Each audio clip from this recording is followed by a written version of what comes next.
How's it going, guys? Welcome to another Soul Encoded tutorial. Today we're going to be talking about program structures. After this chapter, you'll have 90% of the tools that you'll need to be able to create a real program. Let's get right into it. What is an expression and what is a statement? An expression is all it is like a concrete little bit of code, right? So true, that's an expression. But that boolean is an expression, but let's say that you did true and true, right? Or true and false. This will give you false, right? So that entire line of code is a statement, right? So one executable line of code is essentially a statement, right? So just remember that. It's not super important, but just understand that that's how a program is made. It's just all expressions and statements, right? So let's move on to variable. A variable is just a place in memory in a computer where you could assign certain things to. How do you denote this? So in JavaScript we use a keyword called var, and then we can say baby equals, my baby's name is Elijah. So if I type in baby, it says baby, right? But that baby can equal, sorry, my baby Elijah, but that baby could equal another name like Kevin, right? And now if you do baby is Kevin. So that's essentially how you store variables in a state, right, of your program. So you can use that later. So that's how you do it. That's variables. It's very simple. Now, moving on. So how did JavaScript know to create a space in memory when you typed in the word var, right? So how did they know? Well, in JavaScript, there's a bunch of keywords and reserved words, and that's essentially all JavaScript is. I believe I briefly mentioned what keywords are in the past, but all they are is a set of is a word, for example, var, that is mapped to a set of instructions. So when you say var and then give it a name here, like name equals John, which is my name, all JavaScript is doing is saying, oh, I saw this variable var keyword, I'm gonna take whatever comes after it as like the name of that particular variable and then store the right side of it, John, as the value for it, right? And if you look down here, I'll highlight it really quickly here, but these are just all different keywords. Now you don't have to memorize all of them, eventually you will use all of them, but this is essentially JavaScript, right? Just understanding this and how to use these tools will, effectively teach you the syntax of JavaScript. Now, if you remember from the last lecture, there's a difference between syntax and programming concepts, right? So what's important to learn? Programming concepts. But syntax is also important too because it'll make you efficient when you are trying to program. Now, moving on, we'll go to functions. Now, functions are one of the most important things, right? But all functions is an executable code, a single unit of code that can be used multiple times, right? And most of the times, functions just has an input and an output, or sometimes it doesn't have an output. And I'll briefly talk about that right now, right? To denote a function, all you do is type the keyword function. Let's say that we're adding two numbers, right? So you add, and in this case, we're gonna pass A and B, right? So what this add function I'm creating right now is taking two parameters or two arguments, which is A and B, right? So all this is gonna do is return A plus B. Okay? So now we have this add function and we could use it anywhere, right? So let's add 1, 2. And that gives us 3. Now, before we move on, I want to give you guys a clear understanding between two types of functions. One is a pure function, right? And I described it right here so you could read it. But there are such things as a pure function, and there's such functions as functions that create side effects. Now, without getting too much into what scopes are, a pure function is essentially a block of code that doesn't affect anything outside of it. So it's completely reusable and you don't need to, and that particular function doesn't need to know anything about anything else. All it needs to know about is what am I taking in and what am I returning. That's all a pure function is. We'll talk more about that later, but I'll give you an example of a non-pure function. So that add function that I wrote earlier is a pure function, because all it is doing is saying, hey, I'm taking two numbers and then I'm returning a value. So I could change this numbers, right? 4 and then 5. That'll give me 9, right? That's the pure function. But what happens if we have, let's say, a variable called count, right? And we started off at 1, and then let's see, let's just call it a function, non-pure func, right? And then let's say we're passing in an argument, right? And then in here we do pass plus 1, and for some reason, let's say that we're console logging this argument and we're ending it here, right? So now I have this non-pure function, and if you notice right here, the variable count, right, is used here, and there's also count right there, right? So what is this doing? Let's console log count here first. That's 1, right? Now let's call the non-pure function, right? So you say non-pure func, and then let's pass in an argument, hello, right? Now, what do you think is the value of count? So let's do count. It's 2. So what happened there, right? So basically, this is an impure function because every time you run this function, the value count gets incremented. And this becomes very difficult to manage because at all time you have to now remember how many times you ran the non-pure function, right? Because there's something outside of this particular block of code that's getting effective every time this is running. So if let's say that we run this non-pure function a couple more times and then we print it out count, now it's 4, right? So just understand that for now. We're gonna get deeply into this when we hit functional programming and why this particular topic versus pure functions and non-pure functions is very important. But for now, just understand that it exists. So let's go down to return values. I've already shown you guys what return values are, but just in a function, you could have values that get returned back to you, right?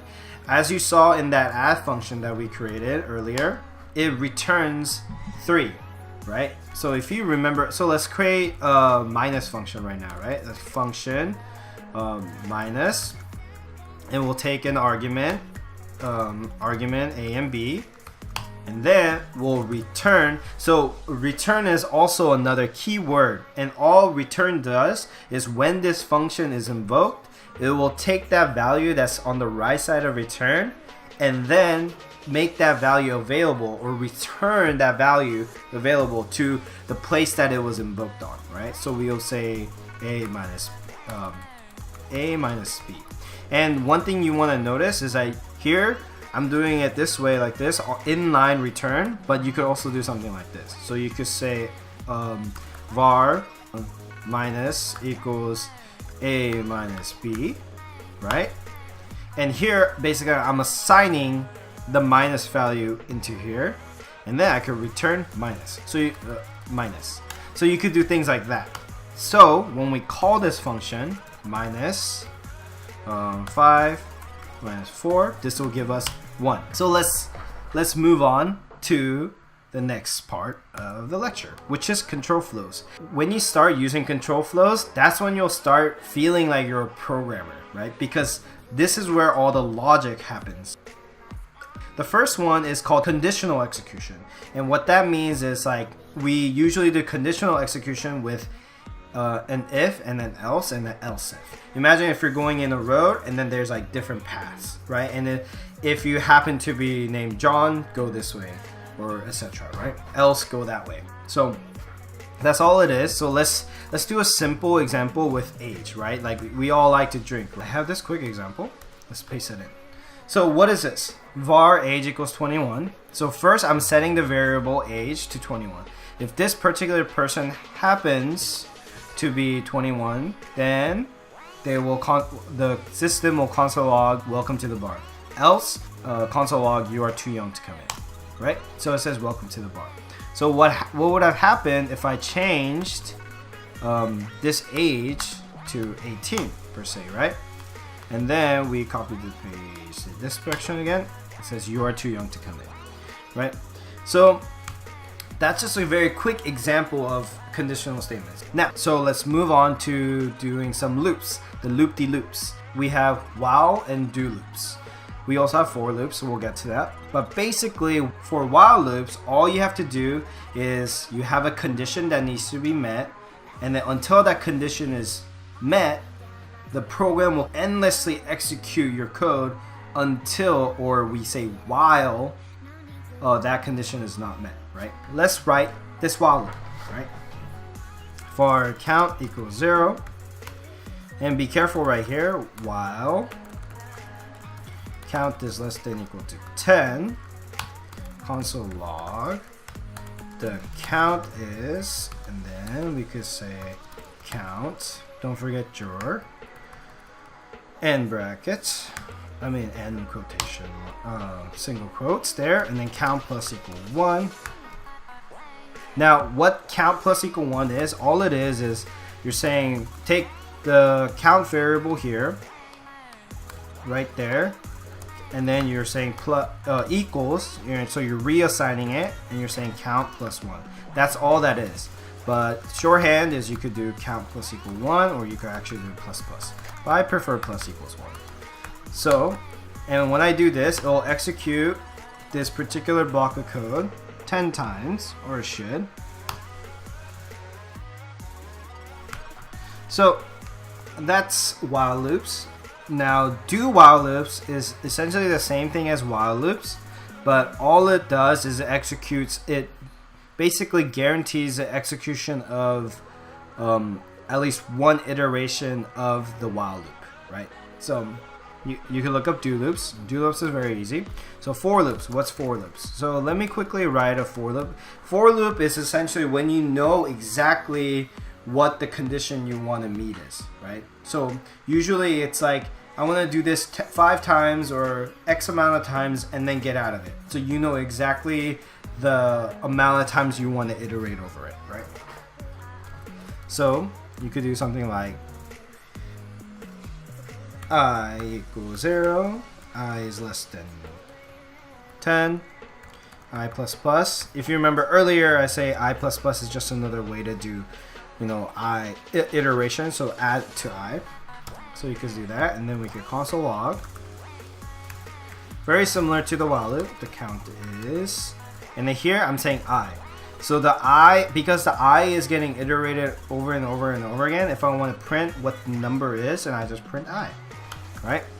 So boom, the count is 0, 1, 2, 3, and up to 10. So that's how you do that. Now, what is a break statement?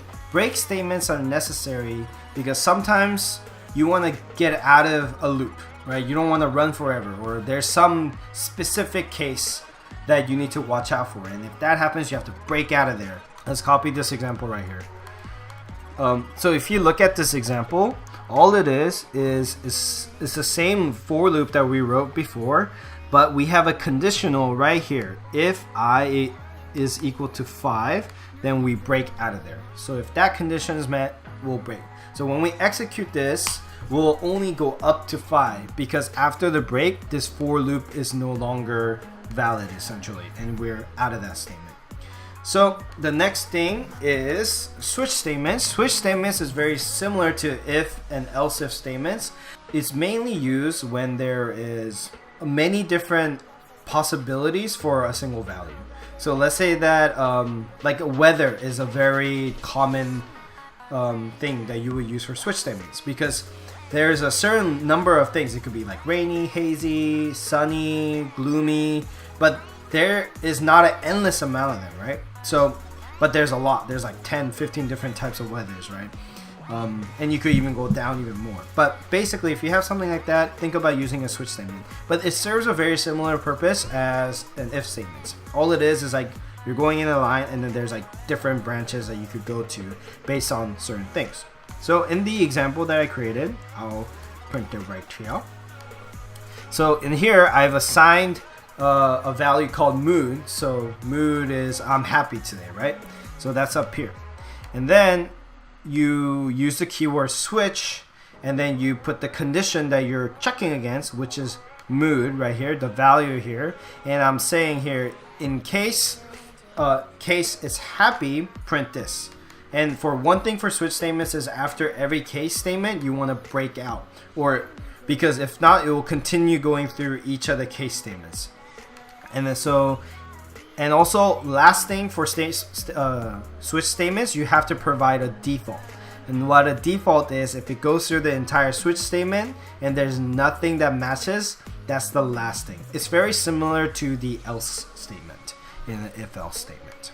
So in this case, we'll print time to go to work. Okay, so done with that. So those are very quick. I hope that was okay. I'm just trying to get through this very quickly because this is, learning the basics is fun and all, but at the same time, I want to get to a point where you guys are coding things that you guys want to code. Like all of this syntax that you're learning, it's all here to solve one purpose, and that's for you guys to get really into programming, really try this thing out, right? Give this thing a chance, and then if you like it enough, maybe you will become an engineer and then try to do this professionally. But yeah, so next thing is comments. You do comments like this. This is a comment. You could also do multi-line comments like this. Multi-line. There's another line. Another one. And you end it like this, and that's a comment. It's probably not great to show you in the note, but that's how you do it. Challenges. So that's essentially it. That's program structure, right? You could use like functions, and you could use like conditions. You combine them, jumble them, use like Boolean values for your conditional executions. Let's say you're trying to make a weather app, and you could like have all the different weathers in the switch statements, and then you could execute different lines of code based on what mood you're in or what weather you're in, like all these things. Like literally with this in the previous lesson, you could create what people would consider an actual program. So yeah, congratulations. I hope you guys are able to go through this challenge next. Let me quickly describe what the challenge is. The challenge is super simple. One is loop me. Created this challenge because it's something that everyone, like, you're gonna be looping a lot of stuff when you're programming. Like looping is one of those main things that you gotta be really good at. So use for loops, while loops, whatever you want to do, work on looping. So it goes basically loop from 0 to 100. Maybe you can log it. You could do some interesting things. Now related to that, the next challenge is Fizzbuzz. Fizzbuzz is one of those like it's kind of a joke in the industry, but like if you can't solve Fizzbuzz, then there's something probably wrong with you as a programmer, and we should really, it's like a red flag if you can't solve this, right? And no one really asks Fizzbuzz in the interview, but long time ago I heard like people ask Fizzbuzz, and surprising amount of programmers couldn't solve it. And all it is if your number, so you're iterating, again, you're looping or doing whatever, iterating from 0 to 100 or whatever number, and for numbers that are divisible by 3, you print fizz, and for numbers that are divisible by 5, you print buzz. And for numbers that are, so this is like the trick part, if for numbers that are both divisible by 3 and 5, you print Fizzbuzz instead. Try to solve it without looking it up. If you can't, that's totally fine. You're learning how to program right now. But if you are a little bit confused, a little bit of a hint would be using modulus, and think of the relationship between 3 and 5. But yeah, and also the order of your if statements or whatever statements that you're using is important, right? What comes first. But yeah, I hope this tutorial was informative, and I'm trying some new stuff on my channel. Like I feel like just these straight up videos are great for certain types of people, but I also want to make other types of videos. More like I'm working on this series where it's more like a vlog, but I want to keep like one central theme throughout the vlog. And it won't be like a daily thing. I want to upload those types of videos as much as possible, but it's some part of it is I want to deliver this particular content that doesn't work in this format. For example, let's say that I make a video about REST, right? I could like sit down like this and then be like, hey, this is REST, you know, REST is a representational state transfer. You know, I could do like things like that, but I don't really want to do that. I want to make it entertaining enough where it's really something that you guys could consume easily, and at the same time I want to challenge myself in terms of making these videos. I want to have something more of a challenge for my own self as well, because me making these videos, I'm learning a ton of new things, right? Not in programming, but I'm learning about, you know, speaking properly, editing, all these things that I'm finding really fascinating right now. I'm learning, and that's the whole thing. In the end, I am making these videos for you guys, but at the same time I feel really blessed because I'm learning some new set of skills. So and it's a lot of fun. You know, I have a newborn baby, but at the same time, you know, it'd be awesome for me to learn how to do this kind of stuff so I can make awesome videos for him and stuff. But yeah, feel free to join me in the next lesson, and if you haven't seen the previous videos, the videos will be below. And also I made a video on winning hackathons. Let me go and check out that video as well. I'll link it here or wherever. But yeah, feel free to join me on the next one. Bye.